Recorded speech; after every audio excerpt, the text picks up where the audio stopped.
Welcome. This is lesson 1.3 of Personal Finance A, Credit 1, and this is all about weekly time cards, which is kind of an outdated thing, I guess you could say, an outdated practice uh, when it comes to clocking in and out at your work.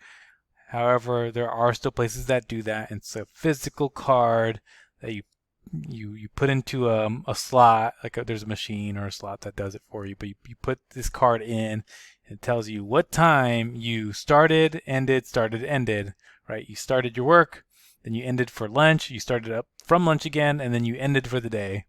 Or if you didn't do a lunch, you just slide it in, it punches the time you started, later on you slide it back into that slot, and it tells you what time you left. Now, these days, lots of things are very digital. There's actual keypads at all these places, or there's even online ways that you sign in where you just click a button, you let somebody know or something know that you're at work and when you're taking your lunch hours and all that stuff. So again, like I said, it is a little bit of outdated practice. Some of this stuff is a little weird in terms of like addition because like you don't always work a perfect set amount of hours.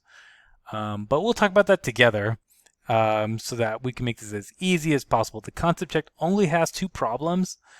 So if you are still having some trouble after this video, please make an appointment to see your teacher or another tutor, or also just review how they do these practice problems.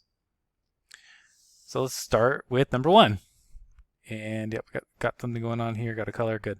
Reggie worked from 8 a.m. to 10:45 a.m. and then from 12:15 p.m. to 4:15 p.m. and it's telling us that we just need to find the total number of hours worked for each person. Now, I know there's like a subtraction method that they teach in the textbook, but many students that I've worked with in the past have had trouble with that. Another way that we've done this is I've always asked them to start at 8 a.m. and start just listing the hours that that person would have to have worked at. So if they worked at 8 a.m. at the beginning and they went all the way to 10:45, that means they would have had to have worked at at 9 a.m. from 9 a.m. to 10 a.m. and then from 10 a.m. to 10:45 a.m. They would have had to work that amount. And at 8 a.m. they had worked 0 hours, but if we move on to 9 a.m. they've worked 1 hour. We move on another hour, you've worked 2 hours. And then over here you would have worked another 45 minutes in addition to the 2 hours you worked, right? So you're taking that 2, and because you didn't complete a third hour, you're going to add, what, 2h? You're going to add 45 minutes worked. So that's something that we have done so far before our lunch. And then we start up again at 12:15 and finish at 4:15 p.m., both of them p.m. So from 12:15 to 1:15, they were still working. They were still working at 2:15, also at 3:15, and then again at 4:15. Oopsie, I forgot the one. That's a 4:15, by the way. And we get our colors, switch it up. And so after lunch, when they start up at 12:15, they've worked 0 hours since returning from lunch. Okay, not for the day. They still have the 2 hours and 45 minutes. But then we go from 12:15 to 1:15, that's 1 more hour. Move on again to 2:15, 2 hours, 3:15, 3 hours.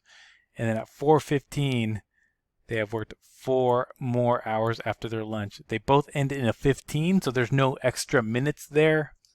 So we'll underline that 4, and then we can say, okay, they've worked 2 hours and 4 hours with 45 minutes over here. And, we could just say 0 minutes over here if we really want to be consistent. And this is where we start, making some additions, some calculations. All right, so 45 minutes and 0 minutes, well, that's 45 minutes.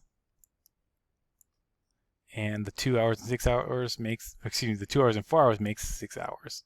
So we can confidently say, Reggie worked 6 hours and 45 minutes.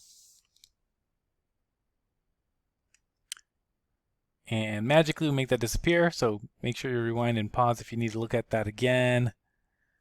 Concept check number 2. Ruth worked from 7:30 to 11:55. So I'm just going to write out my 7:30, 8:30, 9:30, still working at 10:30, still working at 11:30, oopsie, 11:30, and then we're going to stop for lunch at 11:55.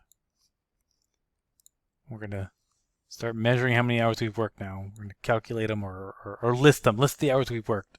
All right, so at 7:30 we've worked 0 hours, but at 8:30 we've worked 1, at 9:32, at 10:33, at 11:30 we've worked 4 hours, and then from 11:30 to 11:55, that's 25 minutes. But why is it 25 minutes?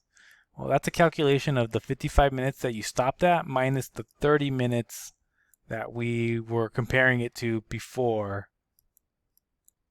And we were doing 7:30, 8:30, 9:30, 10:30, 11:30, so it's 30 minutes of the 11 o'clock hour that we have to shave off or take off or subtract. And that becomes 25 minutes. So we can say this is 25M, and over here that's 4H. So we're using these two.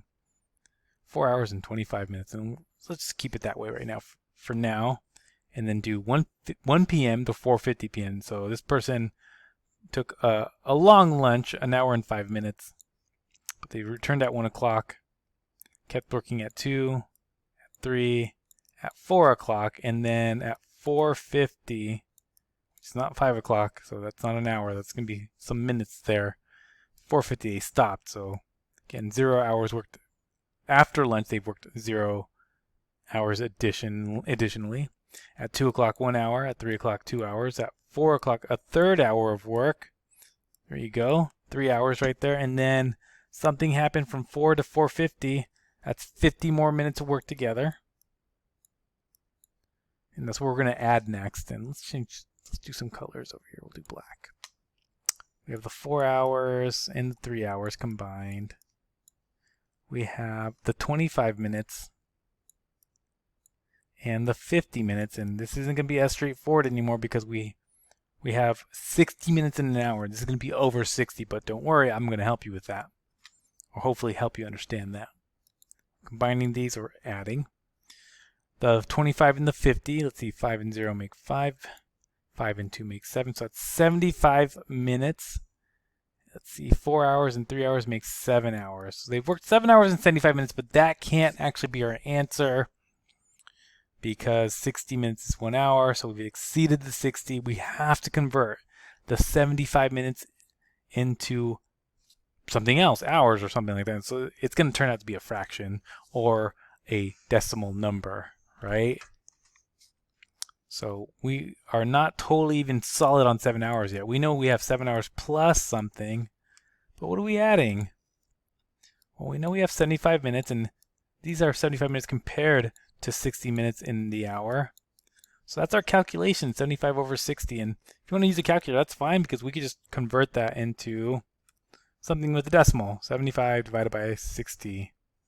You get 1.25 or 5 1/4, but 1.25 is probably better because we're looking at hours here. 1.25. So we have 7 hours plus 1.25 hours. 7 and 1 is 8.